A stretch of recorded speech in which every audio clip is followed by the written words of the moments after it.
Right, we're getting everybody in. Oh my gosh, so many people. I love it. I see Ira and Gemma, Jen, Joe, Kara, Ken. Oh my gosh, I can't say them all. Thank you guys so much for joining us. This is so much fun. All right. Okay, so while we get everybody in, um, I have a couple of trivia questions that I like to do because it's fun and it's Friday afternoon and it's always like a couple of minutes as we get everybody in. So it's a good way for those that have joined us to go ahead and start kind of participating in what we're doing and having a little fun and learning something on a Friday afternoon too. Does that sound like a good idea? You up for it? Okay, great plan. Let's do it. Okay, all right. So for those of you that haven't seen, we're going to talk about a bunch of different things around AI today. So all of my trivia today is around AI. We're going to see if we can stump Shashank real quick Mhm. and see if the audience gets all of this too. And all right, so the first question is, when was the first AI developed? Oh, wow. Okay. Oh, I have no idea. I know when the AI term was used for the first time, okay. but When was that? that's 1956. John McCarthy used the term artificial intelligence for the first time. That part I know. I don't know when was the first AI technology per se was developed. No idea on that. All right, audience, what do you guys think? 1955, Gemma says. Anybody else? Any guesses? Oh, Yeah. Steve is a great Googler. I think every week, Steve is like, oh, not only do I have the answer, I got all the information. It's so cool. Magnus says 1972. All right. Robert says 55. We got a couple of 55s in there. There's actually a couple things with 1955 that I think are really important. The term artificial intelligence was actually coined in a proposal for a 2-month, 10-man study of artificial intelligence that was submitted by John McCarthy, who was at Dartmouth College. But that was that was August 31st of 1955. So you were really, really close. Gemma and Robert, it looks like, had it. And then Steve had some details in there about it too. Steve, you actually took my next question, which was around who is considered the father of AI. Uh, I mean, I don't know. Alan Turing is considered the father of computing. He's not exactly considered the father of AI, but what he built was, I mean, that was pretty cool AI for the time it was. So I'll stay with Alan Turing on that one. All right, does everybody agree? Alan Turing? Steve had it in there to begin with. Come on, let's go. All Give right, me well, some actually, names. Alan Turing is who keeps coming up. Okay. So yeah, it's who keeps coming up. Now, the last trivia question that I've got around Look at Daniel's answer. He's like that Shashank is uh, the father of mortgage AI, maybe. yes, I might take Um, that. all right, what is the name of the AI program that defeated the world chess champion in 1997? Deep Blue. Oh yeah, lots of people got that one. Okay, yeah, Deep Blue. That's right, Deep Blue. All right. Well, we're gonna go ahead and kick things off because y'all apparently already knew all the answers to my trivia questions. Um, but I'm going to go ahead and kick us off. For those of you that I have not met before, I am Melissa Langdale. I'm the president and COO of the Mortgage Collaborative. We're super excited that you are with us today. And I am joined by the brilliant Shashank Shekhar of Insta Mortgage and Insta AI now too, right? Yes, it is. Yeah. So I'm super excited to share your story with everybody, share some really practical use cases for AI and mortgage, and then talk maybe a little bit about kind of risks and some of the really exciting things that are possible too. But before we dig into that too much, why don't you share a little bit about Insta Mortgage and Insta AI for everybody? Yeah, I'll keep it brief. Insta Mortgage is an IMB. We are, of course, a TMC member. And I have been in the business since 2008 when I was very new to the country. And that's my stupidity to get into mortgage business in the best year that I could have. But yeah, we are headquartered here in San Jose, California, and we are licensed in about 32 states. And what else? Yeah, we were named the fastest growing mortgage company of Financial Times 2 years back to back. So pretty excited about that. That's pretty awesome. And you are building some pretty unique things from an AI perspective too. Why don't you share with everybody the couple of products that you guys have been working on? Yeah, AI, of course, we got very, very interested in AI when we saw real use cases of it. So not exactly ChatGPT, which was, of course, defining from a perspective of bringing AI to the masses, because as you mentioned in the trivia, Melissa, AI has been there since 50s. I mean, even Alan Turing during World War II was technically building artificial intelligence. So it has been there for a long time. We have been using AI for a long time. But really bringing it to the masses was generative AI, because now we can generate content without coding and all that stuff that the developers and the engineers have to do. So yeah, we got excited when that came out, but really got super excited when I saw some real use cases in other industries for it, right? So OpenAI partnered up with Morgan Stanley. They did it with Khan Academy. They did it with Duolingo. And I suddenly started thinking about why can't we do it within the mortgage space, especially looking at 2 or 3 real use cases within the industry. And the first one that we launched a few months back, which has shown some serious efficiency and productivity gains for our loan officer, that's Insta AI. It's basically a generative AI platform. But even before that, since Jen pointed out, Rachel is awesome in the text here, we actually built industry's first digital human way back in 2020. And that was actually an upgrade on Siri and Alexa, because Siri and Alexa as a conversational AI were pretty, I mean, cutting edge technology at that point of time. And Rachel was even ahead of it, because it is still a conversational AI, but in a digital human form, which was probably, not probably, it was the first of its kind in the mortgage world at that point in time. So yeah, we have tried to stay ahead of where the AI is going. I've done a lot of experimentation around it, got some things right, got some things wrong, but Insta AI, it's something which is live and showing some great promise on the Gen AI side. I love it. Okay, so we're going to talk a lot about AI. I think there is a lot of misconceptions in the industry right now, actually in general, Yes. because AI, everybody wants to be in that space, and but there is a very big difference between artificial intelligence and really slick software that creates automation. I think it would just be really helpful to level set. What's the difference between those two things? And then what do lenders need to be looking at as they look at kind of solutions for their workflow? What's really important for them to be looking at to understand the difference?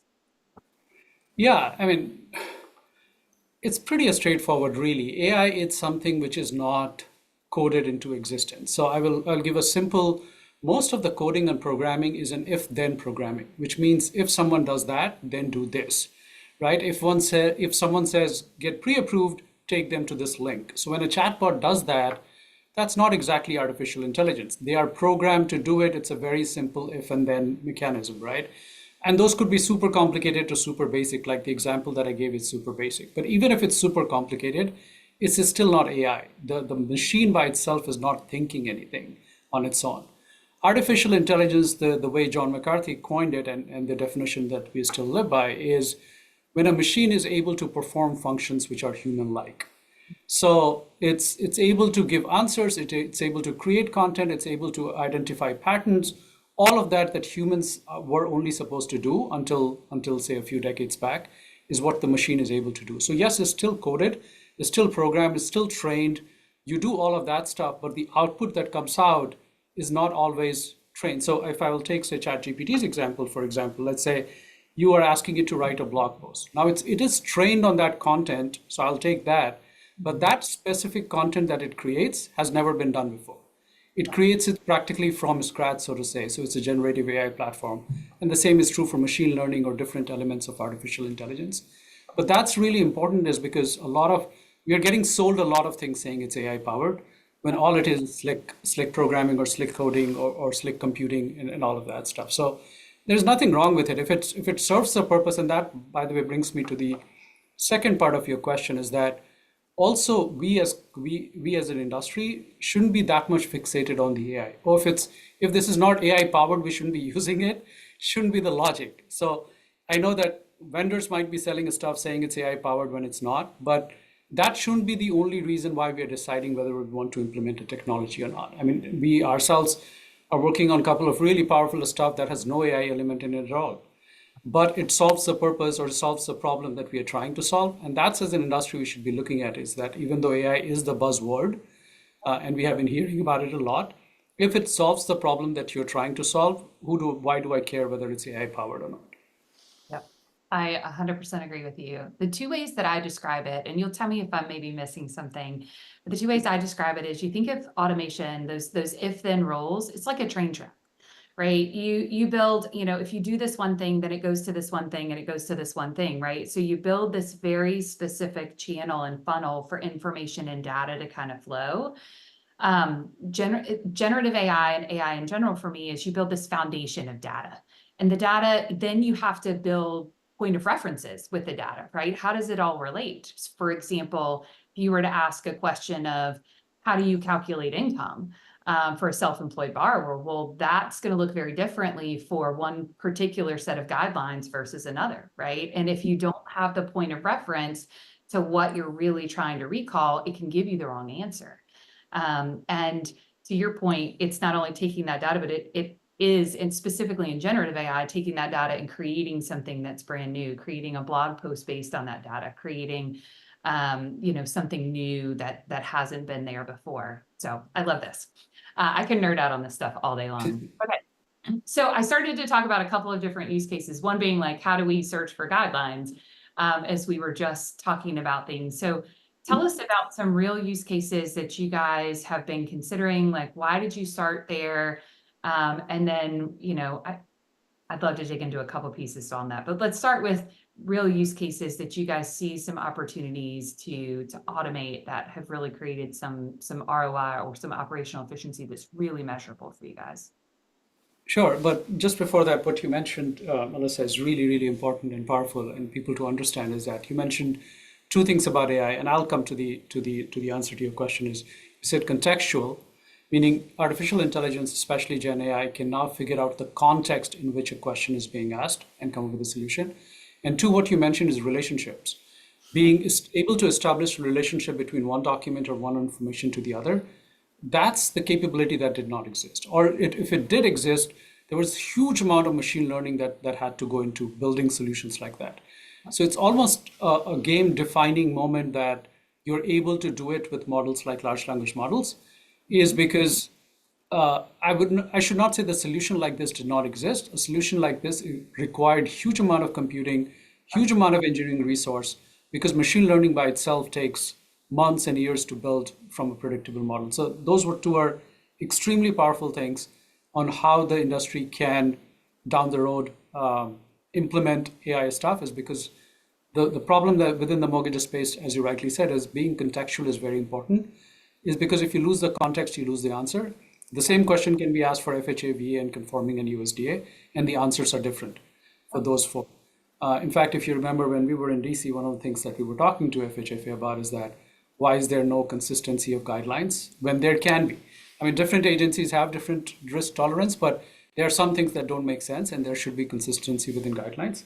But we know that that does not exist, and so contextual is important, and that's where we started looking at it. I mean, that's kind of segues into how we were looking at it, is how do we take some of those things that required a huge amount of machine learning before, like even guideline, the solutions that existed in the industry before, used mostly ML models or archaic models to come up with solutions like that.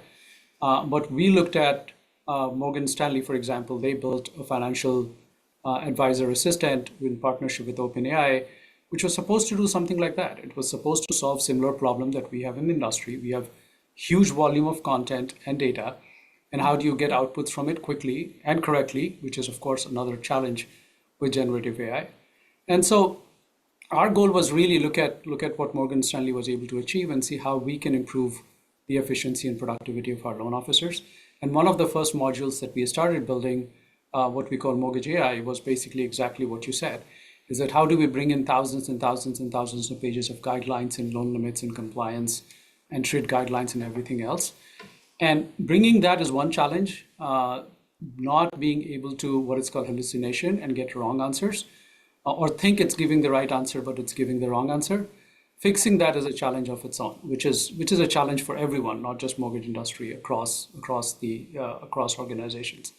So those were some of the first challenges we wanted to tackle, is because we were also looking at what is on a daily basis loan officers are doing, where they are spending their time, and where are my underwriters spending their time, and how do we say, for example, reduce the number of questions that go to scenario desk, and yet loan officers should be able to get answer at 11 p.m. and don't have to worry about, say, waiting till 9 a.m. to get the same response. Yep. I mean, that's a better customer experience for everybody and Yes, help of course. loan officers at their highest and best use.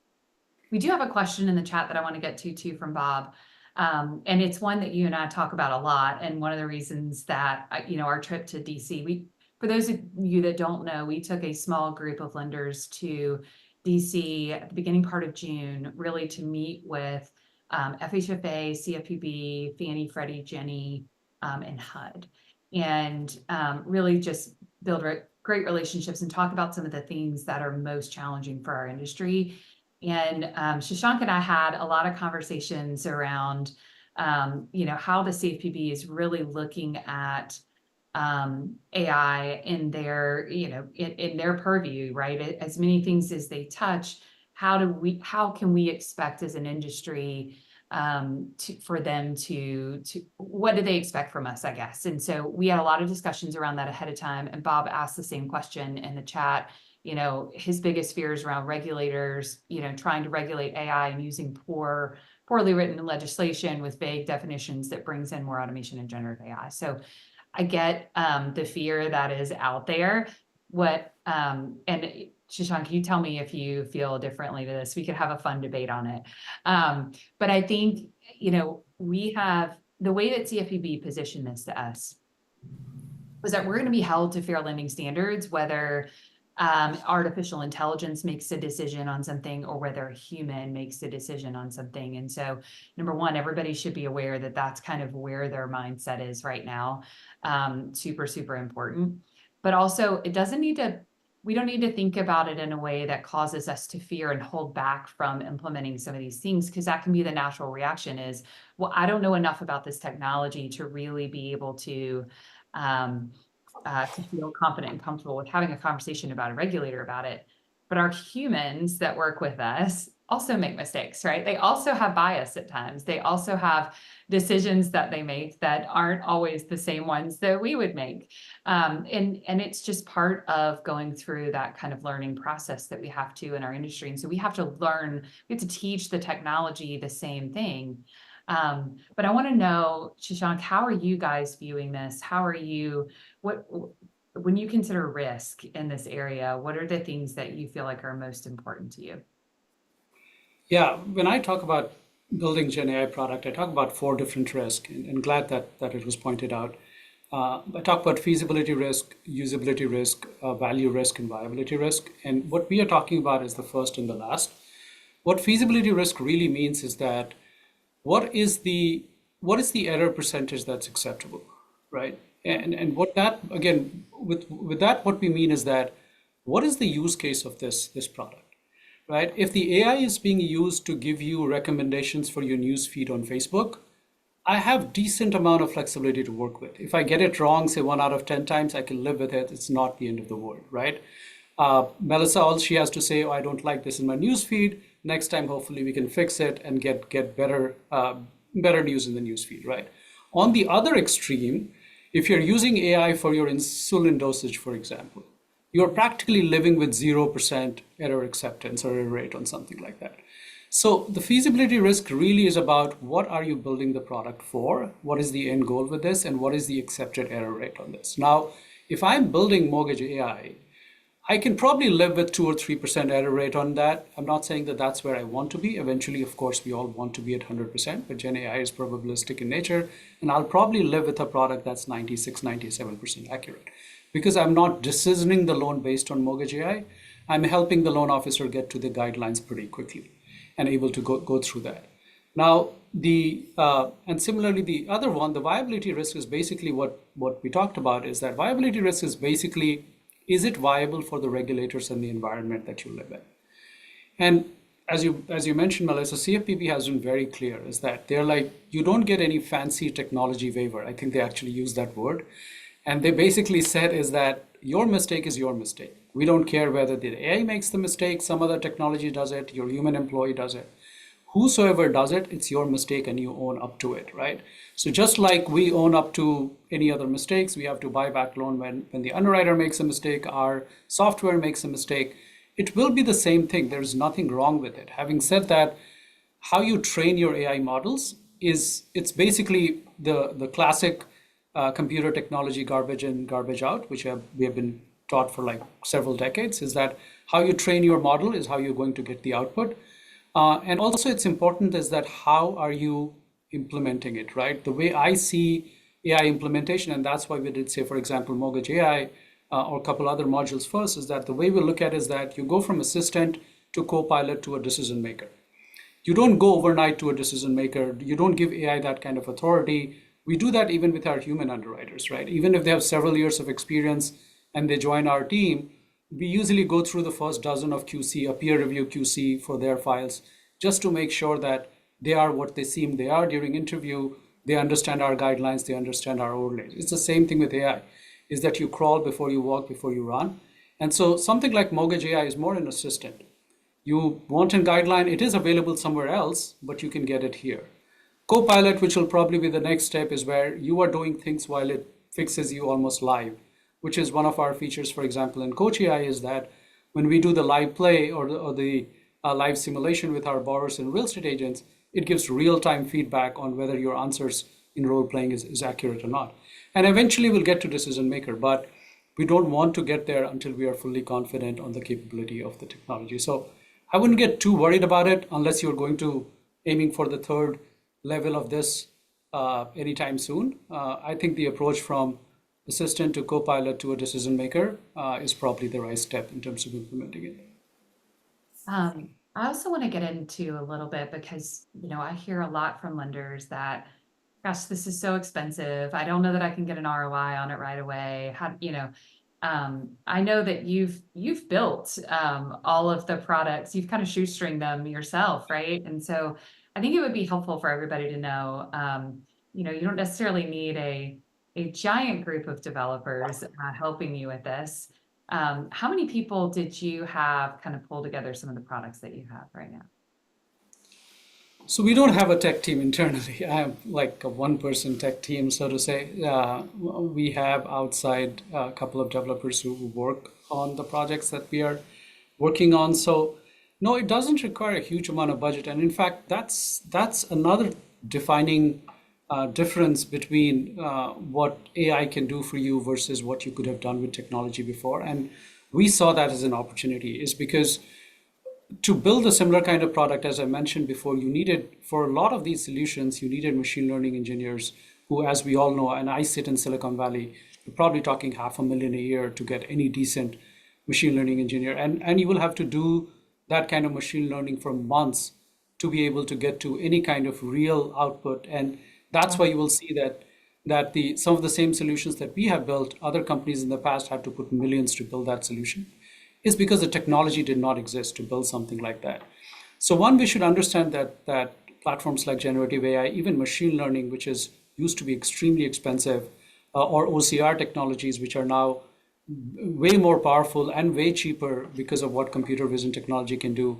So we saw that as an opportunity, is that we could build a similar kind of product, if not better than companies with way deeper pockets, is because you don't need the same level of investment into technology.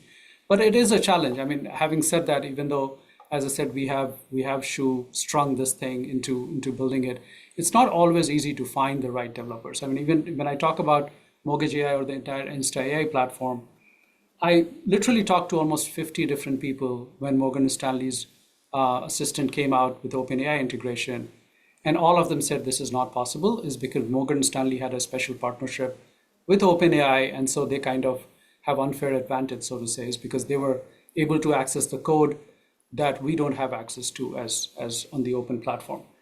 But we eventually got to it. We eventually found someone who understood what I was trying to build, and we were able to get to it. So you do have to kiss a lot of toads before you get to the prince or princess in this case, is something that I would say.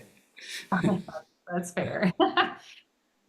Let's talk about the speed of evolution, because just how you said, like there's been a transition very recently from folks having to invest a lot of money in developing some sort of, some technology like what you guys are working on to now it's a lot easier. The access is easier to get.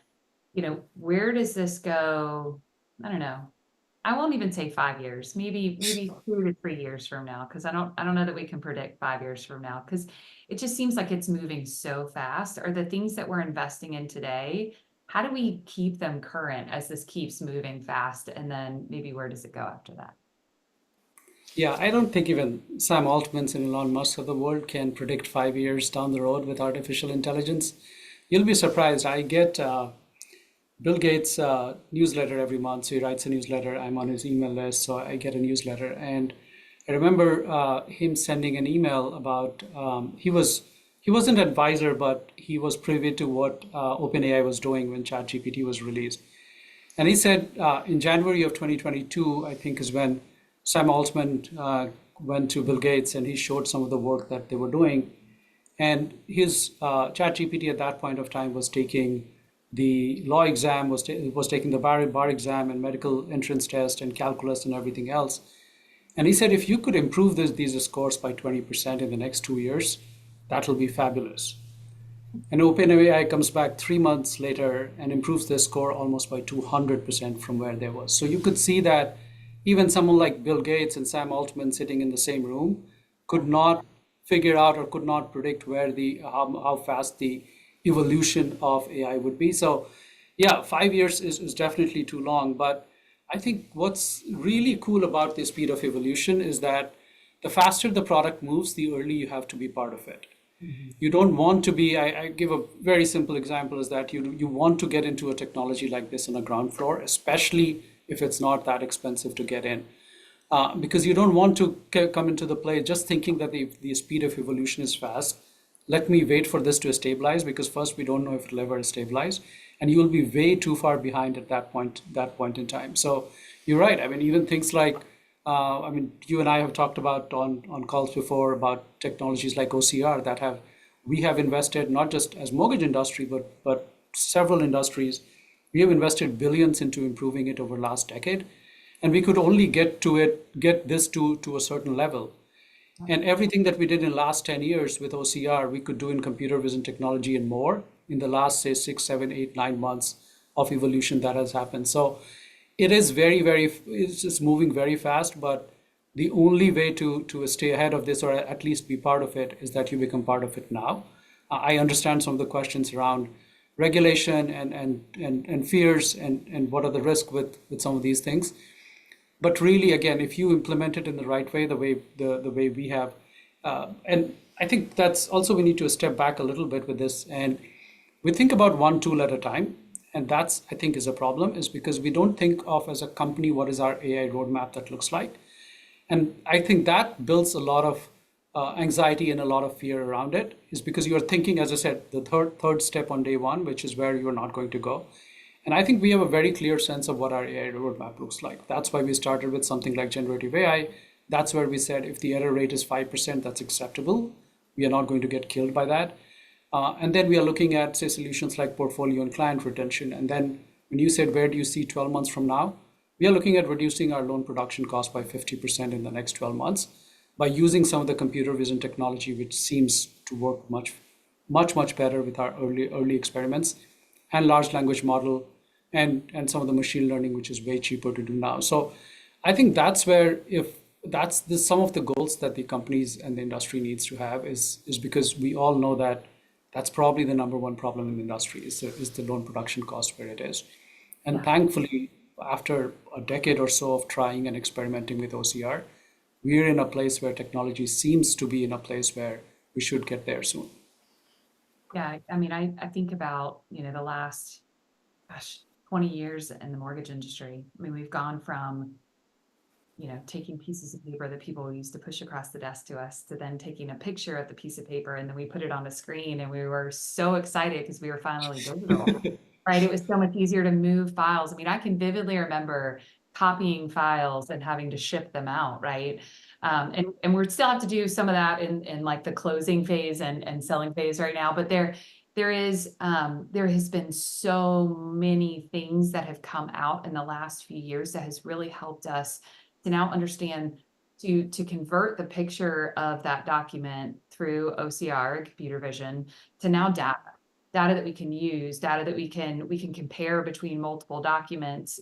Think about the fraud risk that helps you to control for your organization. So there's lots of things that I've seen happen really over the last, 12, 18 months, maybe 2 years. The past few years, the speed of which those things have now become viable, usable solutions for a lot of lenders. It's exciting to see, and I'm hopeful to see the cost of origination start to go down as a result. But all the lenders that I've talked to thus far, we as an industry, most of the solutions that have been created thus far have been relatively siloed, right? They fix kind of a part of the solution. And so I'm anxious to see some of these things start to come together so that we really can impact that cost of origination in the long run. Yeah, it is. And I think it also starts with really understanding, and we talk about artificial intelligence and technology and those things in terms of just improving or lowering the cost of production. What we tend to ignore at times is just the automation that sits right there in front of our eyes, which requires actually very little work. I mean, you call it intelligent automation, you call it workflow automation. It's the same thing when I'm mentoring a lot of loan officers, and they're like, how do I get more clients? Like, what are the new client acquisition strategy? And my first question almost always is that, what are you doing with the clients who are already sitting in your database? And most of the time it's nothing. It's the same, it's almost the same thing. It's that shiny syndrome that the industry has. Look, by the way, it's not just our industry, a lot of industries have it, is that we are looking for new ways to fix things when some of the ways are right there. We have been able to fix, over the years, we created a record from going from lead to CTC in 6 hours, which is probably still an industry record. And there was very little technology in that. It was mostly just really owning on our workflow automation, doing what we call not we call intelligent automation, and there's very little technology in it. So I think even though this call is it's so much about AI and technology that we have, I don't think we should keep our eyes off from some very obvious automations that lies right in front of us, and then we don't pay attention to that. And one of the easiest ways of doing it is really a principle called Kaizen, which Toyota and Honda in Japan, they implemented it and became the number one, number two car makers, and then beat all the US car makers by doing what is called continuous improvement, which is called a Kaizen philosophy in supply chain. But really, it's not so much about aiming for 10, 20, 30% improvement, but what they were trying to do is that, how do we get 0.1% better, 0.2% better? And that's what, for example, internally we do, is that we have our ops calls every week, and every time we are trying to just figure out to fix one thing. And that you may probably not see any improvement to the naked eye or to the naked process, but you do it over a period of time, the compounding effect of it, and you see some significant improvement in the turn times and operational costs. So just wanted to throw out there, it may not sound very high tech, but it is surprising how much you can improve just by intelligent automation and workflow automation. I completely agree. I see a few people on the call that I've used to work with in the past. And I used to tell my team all the time, like, where's the duct tape? Where do we, what are the parts of the process that we need that we've created some duct tape over because of either a audit finding or a QC finding, or, whatever those parts are that we kind of fill and we feel like we need to kind of fix along the way of moving everything else. Taking the time to think through just that small improvement. How do we remove the duct tape? How do we rethink this part of the segment so we no longer need the duct tape? I think, all of these things get us to start to ask those questions of, what does the right process really look like? Most of the technology, as you know, and we've talked about this before, most of the technology is built to facilitate the process that we used to have when we had to pass files back and forth. but that process doesn't have to be that way anymore, right?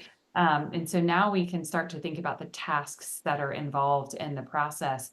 And maybe people can work on the same file at the same time and have, even though I know that causes probably chaos for a lot of people on the call, it really is possible to do that very easily. But I could talk about this all day long. We are over time though, and I want to be conscious of everybody's time that's on the call. Shashank, thank you so much for spending some time with me and sharing your brilliance with everybody that's here. Everybody, thank you guys so much for spending your Friday afternoon. We know you have a lot of places you could be spending your time, and we appreciate you joining us. We look forward to seeing you guys again next week. Have a good weekend, everybody.